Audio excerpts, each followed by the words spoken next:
La question de la place des lobbies au Parlement et sur leur méthode pour influencer sur les projets de loi n'est pas nouvelle. La délégation chargée des représentants d'intérêt de l'Assemblée nationale, présidée par le député barinois Sylvain Wasserman, réunit actuellement différents acteurs politiques, associations citoyennes, universitaires et journalistes pour formuler des propositions concrètes sur les relations entre les lobbies et les décideurs publics. Je pense qu'il est important de sourcer les amendements. Ça veut dire quoi? Quand vous êtes député, vous allez avoir par exemple la Confédération des apiculteurs ou des chambres de métiers qui va venir vous voir en vous disant il y a un problème. Et nous, on vous propose cette solution.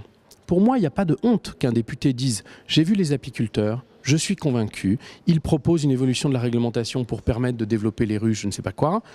J'adopte cet amendement, mais je source cet amendement, j'explique d'où il vient. Et moi, je n'ai pas de honte à dire « j'ai été convaincu par les apiculteurs et la Fédération nationale des apiculteurs, donc je porte cet amendement qui vient d'eux ».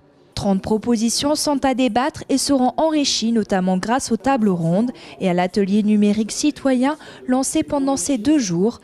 Dès ce matin, des collaborateurs, anciens députés ou encore associations ont participé sur la plateforme numérique Klaxon. Co-construire des lois, c'est les construire avec les citoyens et avec l'ensemble de ceux qui ont intérêt à agir, y compris les intérêts privés, y compris les causes, notamment les plaidoyers associatifs qui vont porter une cause environnementale par exemple. Donc ce dialogue est indispensable. Encore une fois, il faut voir les règles de ce dialogue. Donc à nous d'avoir la vigilance, d'avoir l'indépendance d'esprit pour construire les lois en écoutant, mais en sachant nous forger notre propre opinion dans la transparence et dans l'absence totale de conflit d'intérêts. Ça peut être géré par le règlement et par la loi.